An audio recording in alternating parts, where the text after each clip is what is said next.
Hey everyone, Rob from Southgate Media Group here. Before we get started with this podcast, we have a quick message. If this is your first time checking out the show, we love that you found us and we really hope you enjoy it. What we have to say is for the subscribers. If you enjoy our shows, would you please donate to help keep these going? We don't want to have to put traditional ads on these shows, but this does cost money. So we really do rely heavily on donations. To make a donation to the show, please go to our website, www.southgatemediagroup.com. Go to the page for the show, and in the upper right-hand corner is a donate button. It takes you right to PayPal, and you can donate whatever amount you want. Thanks a lot for listening, everybody. And now, on with the show.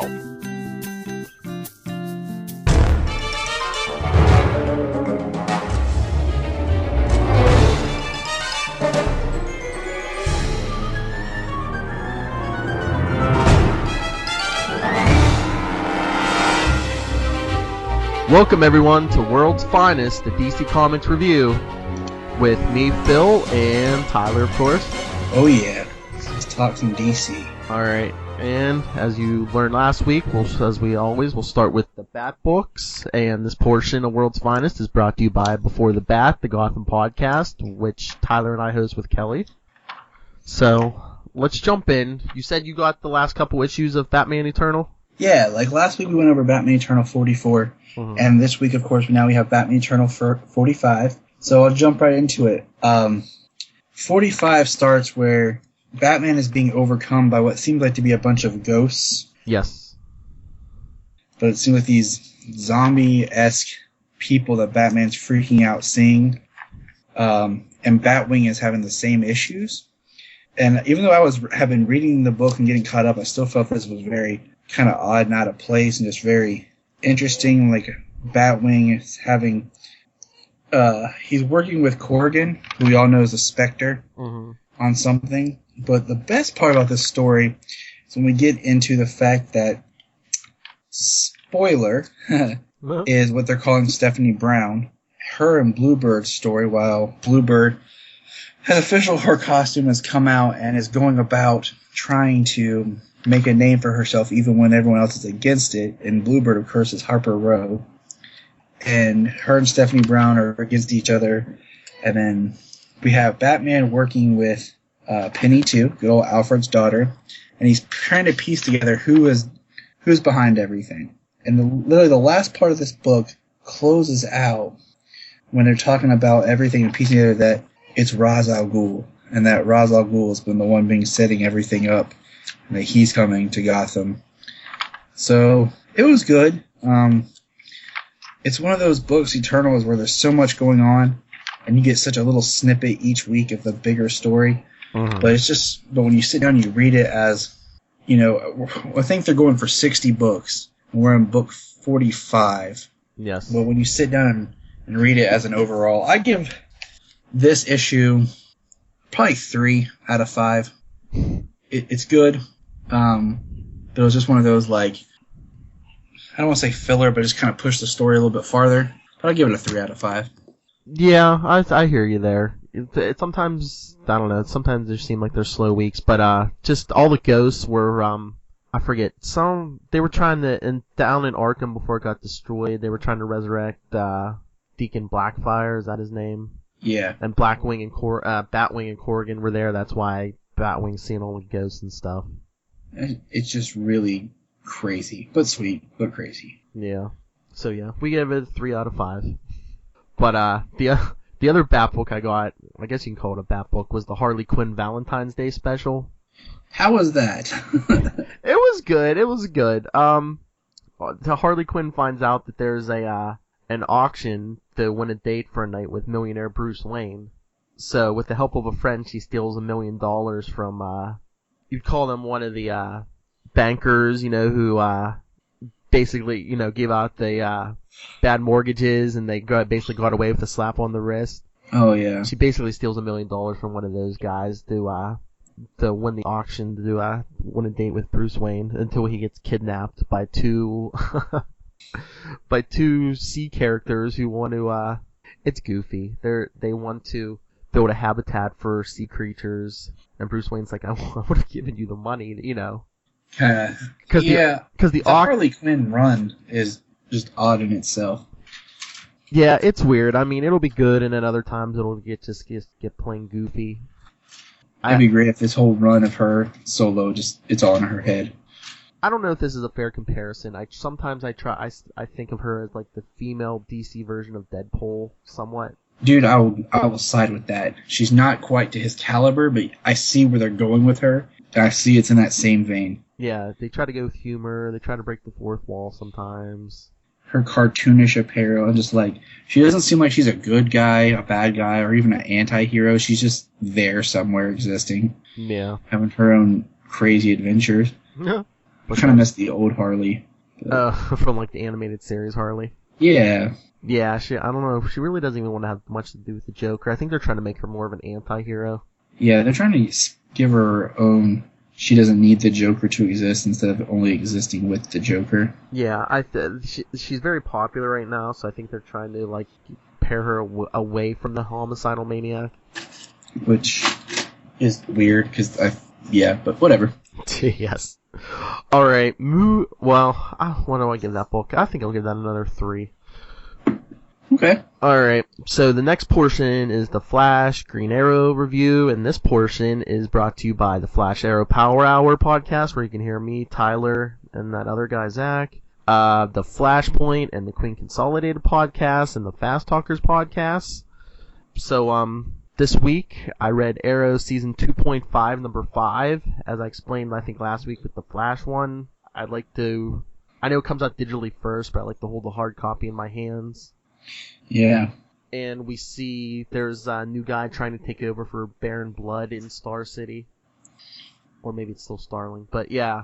You remember in Season 2 of Arrow, Tyler, when Felicity and Diggle have to... I think it was like a bodyguard guy. They had to threaten him, and Felicity threatened him by... She's like, oh, I'm going to take away your pension and all this. And yeah.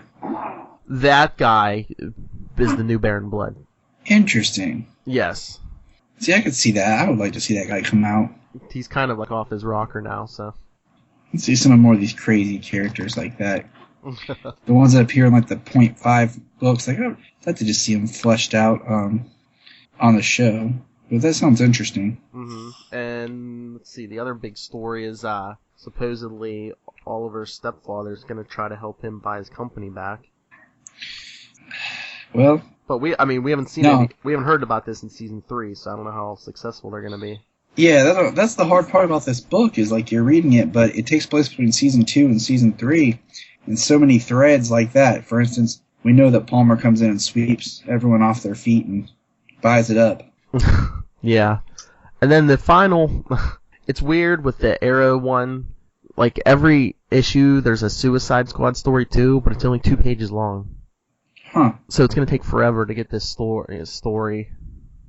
Well, if it's one worth telling, the backup stories are always a pain, especially when you become more interested in what the backup story is than the main story. Yeah, and I don't think it's like, because it's a digital first, so if that has something to do with it. Could be. I'll give it 3.5 though. Okay. It's Arrow, and I'll try to jam this next one into the Arrow segment. It's Justice League United number 9, but Green Arrow's on the team, so I guess I'll try to jam this in here. Alright. Yeah, it's the team. Like I said, includes Green Arrow, Martian Manhunter, Supergirl.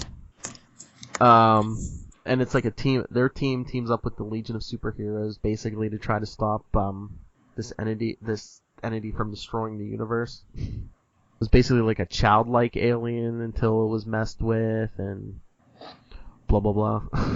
You're like, yeah, this seems really cool, but none of this is gonna matter when Convergence hits. Yeah, I don't know about Convergence. I don't know if they're gonna try to keep some stuff. I don't know. I'm just giving this issue a 2 because they seem, I don't know. The art's good, but they just seem to like drag these stories out. Yeah, where you're like, wow, you spent 20 pages of just doing nothing, and then you spent 2 pages of giving me something, and now it's next issue. Yeah, it's like 20 pages of, no, don't do that. It's like an episode of Dragon Ball Z. I think the problem is they write for graphic novels anymore. Yeah. Actually, they know they're going to collect everything. That's why there's some stories I like to just get the collected work and so. Yeah. All right. So next, I'm gonna shoehorn this one in too because I want to mention that this portion of World's Finest is brought to you by the upcoming podcast, The Last Daughter of Krypton, the Supergirl podcast, hosted by Tyler. Yep. And rotating co-hosts. But this was Superman and Batman World's Finest, issue 31. This was the series that was originally Power Girl and Huntress, and now ever since they went back to Earth 2, they've been retelling the origin of the Earth 2 Batman and Superman. See, I started reading a quick note. I started reading Earth 2, but like once I realized I didn't know much about it, but like once I realized like in the first issue, Batman, Superman, and Wonder Woman are killed off, and then we get basically Golden Age heroes. I wasn't as interested, even though I know a version of Batman and Superman come back, and that it made sense to me because I always wondered how Power Girl existed in the New 52, but it's because she was pulled into a black hole. Her and that was it Batgirl or Huntress? Because she's Huntress and Power Girl in modern time. It was interesting. Yeah, because they go into the origin. They even showed like the Huntress training because she's the daughter of Bruce Wayne and Selina Kyle on Earth 2. And Power Girl's the Earth 2 Supergirl, so you can any coverage you want to give Power Girl, you can. Yeah, I mean, Power Girl, like if you read Supergirl, I think it's volume 3.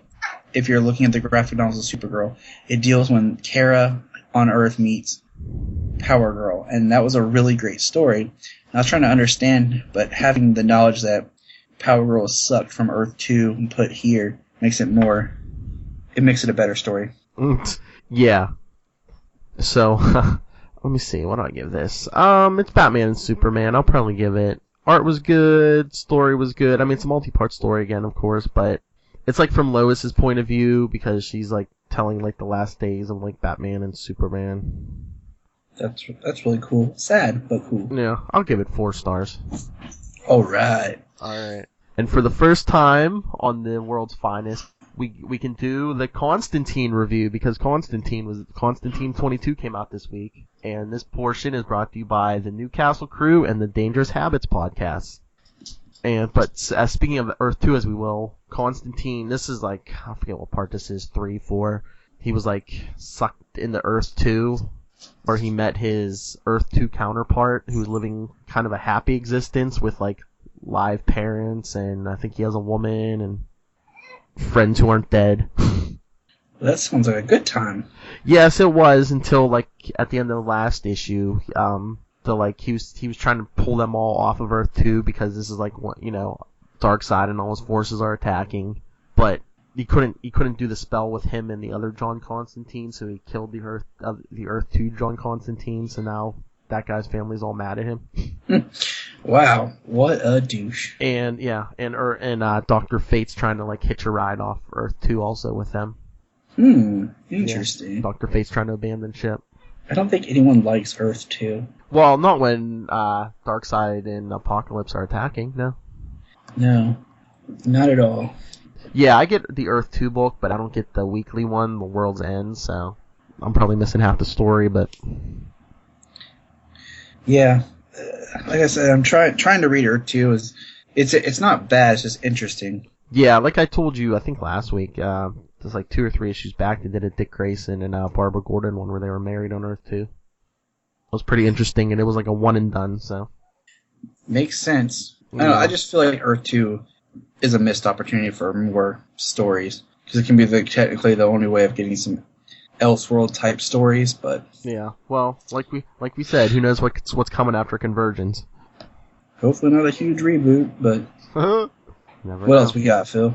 Alright, so this is where we get to shall we call it the miscellaneous portion, anything that doesn't fit in the others.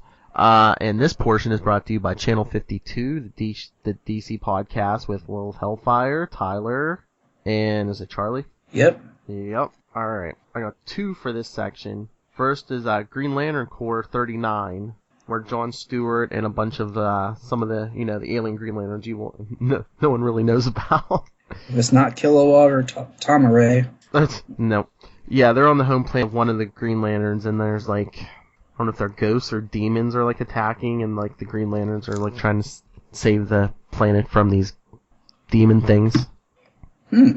But get Green Lantern Corps while you can, because I believe maybe next month's the last month, whatever the month before Convergence is, that's like the last issue. Interesting. Yeah, they're not coming back with Green Lantern Corps or Green Lantern New Guardians. They're all after Convergence. I think they said the only one's going to be Green Lantern, and I think there's going to be a new Green Lantern Lost Army, maybe. Interesting. I feel like the Green Lantern book, like, one thing I've liked about the book was they took all the Green Lanterns that we know, and they spread them out, making, like, Guy a Red Lantern, Kyle became a White Lantern. Yes, the White Lantern, yes. And, let's see, I think John stayed green, of course Hal, and, of course, Simon. Yeah, because, like, the Green Lantern book's, like, kind of Hal's book, and the Green Lantern Corps is, like, John Stewart's book. Yeah, it just kind of got crazy there for a while. I felt like too many of them went around. Well, now there's like two for each sector, so now there's like 7,200 Green Lanterns. That's really awesome. I mean, it makes more sense. I mean, think about it. They never had a Green Lantern on Earth until later, and by the time he showed up, how far along? Like, his sector, he had never been there. So it's pretty crazy. Yeah, but I'll give that one 3 stars. But finally, I got the other weekly series, Future's End. Got issue 41. Brainiac's. It takes place 5 years from now, but Brainiac's attacking. And I guess they say in the New 52, any Brainiac we've seen up till now has just been like a drone sent by the real Brainiac. I wondered, because we meet a Brainiac in Action Comics' first run, because that's where he gets his suit, Clark gets his suit, and then Brainiac comes back during the Superman Doomed, and he was like a person, just like really different, so... Yeah, it's just... I think they did that pre-New 52 too. It was like eventually they had a story with like the real... I think Jeff Johns brought in the real Brainiac, and it was like, oh, everything before this was just like him sending out probes or... So it's interesting. Yeah, so... Yeah, 5 years from now, Superman's finally back. Superman's been missing for a while. Like I said last week, John Constantine got him back in the fight. He's trying to fight off Brainiac. But then, Hawkman also takes a swing at Brainiac. Hawkman. And when he's savage. Yeah, and when he does, there's like a big 2-page spread of like, they just show like different universes, so I'm thinking this is really gonna tie directly in the Convergence.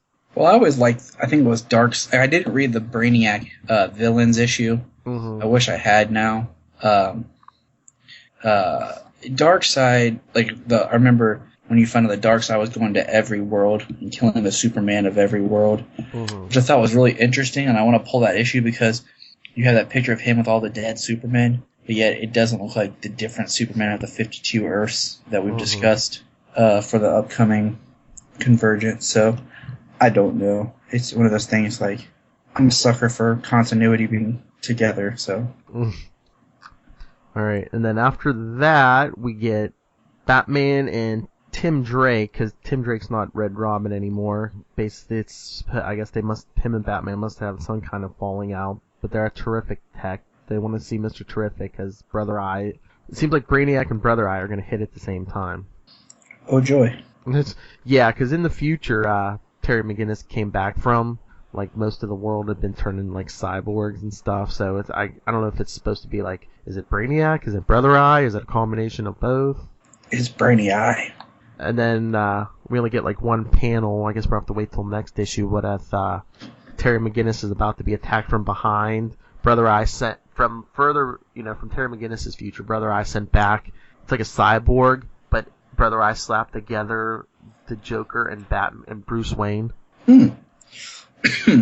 Interesting. Yeah, and Batman's trying to stop. I like this Future's End. I just feel like it was spaced out too far. Like you have so much else going on. Like you just ended Forever Evil, which was 7 issues plus like the tie-in, and then all of a sudden we get Future's End, which is like 40 books. And then all the one-offs that tie into the individual series. And I just feel like, I don't know, like it's just so much. They could have shortened it up maybe, like and just made it like a 7, 10 book run or something. But yeah, But did you see like the guy who looks like Superman with like it looks like he's wearing like a biker helmet or something? Mm-mm. Yeah, when Superman was missing, so they kept it a secret for the first couple weeks. They're like, oh, someone took Superman's place. You know, someone who could fly, he had super strength and all this. Yeah, I read the Superman Futures End one shot. I really liked it. Did they? I forget. Did they reveal who Superman was? Okay, so I was gonna say. Spoilers. It's Shazam. Yeah. If you're reading if you read that issue or if you've been reading New 52, yeah, you know it's Shazam. And I like that. I always liked the idea that Billy was inspired by, Superman. But I thought it was a really good issue. So. Yeah, because even towards the end of this issue, it looks like maybe they're going to team up against Brainiac. They should. Yeah. So I guess I'll give that one. I'll give it 3.5. They're usually pretty good, the New 52s, but they never seem long enough. It seems like they have so many different storylines going on. Exactly. It's a weekly book. Give me one storyline each week. Don't try to cram all the storylines in every week. Exactly. Plus Brainiac's here. You need one story. Everyone fighting Brainiac. I don't want to keep saying the same thing, but exactly. No, he's live, people. I'm not hitting a button. I don't, like I said, there's a lot going on. I would like to have gotten in on the, on the, Futures End, but I just felt like it was just a huge event that, I don't know, I feel like it's an event going on while other events are going on. Mm-hmm. So. Yeah, I don't know. That's with the whole thing. I like continuity, and it's like, it just seems like DC always has so much stuff going on. It's like, well, where does this fit in? Like we talked about, like with the single Batman run, and then now with Eternal. I'm like, where does Eternal play into the overall arc? With especially now that Damian's returned, like, and he's not there, and then if you're reading Batman, I don't see Bluebird, in regular Batman right now. So yeah, well, Snyder doesn't like writing, or he said he can't write Damian, so who knows? But I mean, even like a one-off line like Damian's doing this, like just to acknowledge his existence. Yeah. All right. Well, that was the books for this week. Well, the ones I got this week. Yeah, of course. Phil and I, we love our DC, and there's a lot of books, and some of it's hard to keep up with. And next week, maybe finally, I'll have more books to read because I have a whole list of DC books I read, but just none of them came out this week, other than Eternal. So. Stay tuned for next week, and we'll have more books and more discussions, and listen to the podcast, listen to our discussions, chime in. But before we go, you can email me at nightwingpdp@gmail.com. On Twitter, I'm at nightwingpdp. Tyler? On Twitter, you find me at jtypatrick and jtypatrick@gmail. Also, next week, I'll be bringing a review of the new Superman Earth 1 Volume 3, along with recapping of Volumes 1 and 2. So, any thoughts or any recommendations you want us to give you for books? Get a hold of us. Yeah, and, check out your local library. It's a great resource to find back issues of graphic novels and books just to jump back into comics. Yes. So, until next week, I am Phil, your Batman of the world's finest. And I am Tyler, your Superman of the world's finest.